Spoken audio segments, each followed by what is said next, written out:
Hello, this is Heather, Shutterbug 101. Today we're going over a lens comparison of the Sony 16-35 2.8 G Master lens versus the Tamron 17-28 2.8. Let's get started.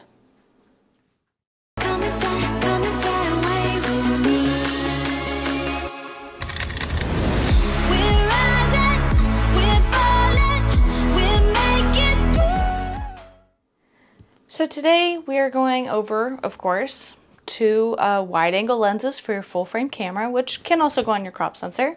We're going to start just by going over the outside of each lens, kind of the general visual comparison first off, along with some of the features. As you may have noticed right at the beginning of the video, these do have a bit of a size difference, which is typically normal. Tamron to name brand. Tamron always tends to be a little bit smaller and lighter, and they really consider that when making their lenses. Another thing that I noticed is the Sony does extend with the zoom versus the Tamron is all internal, which actually is really surprising. You would typically find that other way around, where you'd find the internal zoom done on the Sony G Master lens, but the Tamron this time around is fully sealed. There's no risk of dust, muck, anything like that landing on this barrel and getting sucked into the camera, which is pretty incredible when it comes to the Tamron. I will say when you do take a look at the Sony, it does have more features laid on the outside here. So when it comes to the Sony 16-35 2.8 G Master lens, it does have the range 16-35, which is the zoom ring here. This is going to be your manual focus ring. On the side of the lens here, we do have our shortcut button. This lens only does have the one, but you can program this to pretty much do anything that your customary buttons can do. So you can have it autofocus, you can have it change your aperture, your shutter speed, any of those.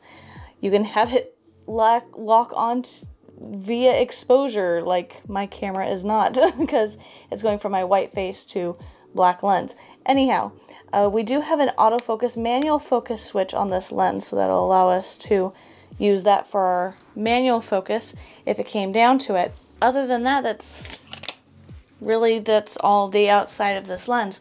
Versus if we take a look at the Tamron here, which as we discussed is much smaller, doesn't actually have any switches or customary buttons or anything like that. So it's a very simple lens. If you do want to swap this into manual focus, which this one here is going to be swapped around, your manual focus is here and your zoom ring is actually here, 17-28 of course, so has a little less range than the Sony does, but still highly comparable, as you'll be able to see here in the sample shots coming up.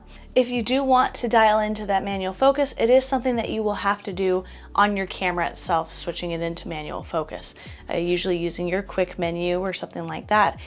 But when it came to using these two lenses here, I mean, which one's the winner, right?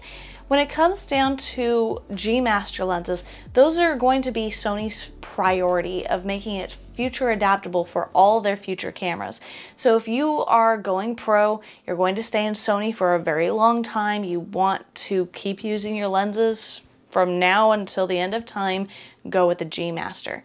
Now when it comes to choosing the Tamron, as we discussed, it is smaller in size, it is a little bit lighter.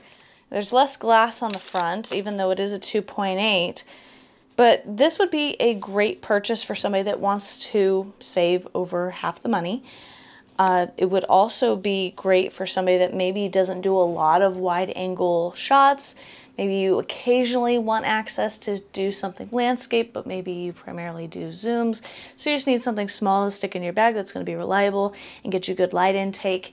As I play through some image examples here, I'm going to go ahead and discuss my experience using these at the county fair that we had in town. If you have seen my other lens comparisons when it came to Sony versus Tamron, the last couple when it came to like the 150-500 and the 24-200, I had discovered that the coating on the glass caused the pictures to be naturally warmer, which wasn't always a bad thing, versus the Sony glass is going to get you a more accurate representation of the color, and you can always adjust that either in camera or in editing. And for me, I personally like a warmer tone to my pictures, so with the Tamron I usually don't mind. With these pictures I actually didn't find that problem. When it came to using both of these and flipping through them, I actually found myself getting lost of, wait, which one is this? Is this the one the Sony or this one the Tamron? Both of them focused like champs. Both of them didn't give me any issues when it came to hunting for focus or anything like that when I was taking pictures around the fairgrounds. And both came out looking sharp, fairly accurate color, and the bokeh was gorgeous. So when it comes down to it, should you buy the Sony or should you buy the Tamron? Well, the Sony is going to price you at $2,200 versus the Tamron, which is $900. So considering what I had to say about the lenses and the fact that it doesn't have that warmth difference, which for me would be the hardest hump getting over depending on the type of photographer you are, if you like that warmer tone versus a more natural tone. The fact that it doesn't have that problem makes this very, well, for me it would be easy. I prefer the Tamron, but not to sway you there. If you think that you're gonna stick with Sony for a long time, say 5 years from now they release a new model, you upgrade, Sony's first priority is going to be their G Master lenses. Now, Tamron, although fantastic, and they have their 6-year warranty and all of that, and the fact that they do fairly well with their firmware updates, may not be as quick to make this a usable lens with the new software as compared to how fast Sony will make this a priority. So that's really going to be your scale there.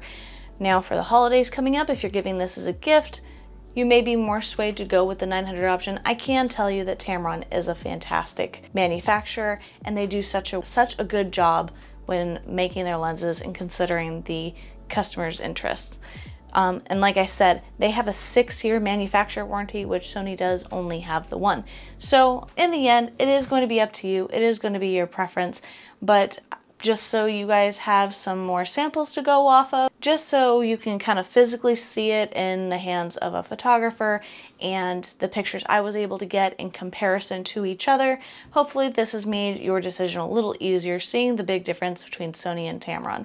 If you have any other lenses that you would like a comparison of, doesn't have to be Sony, could be Canon, could be Nikon, could be Fuji, whatever you would like, I will add it to my list if you let me know down in the comments below.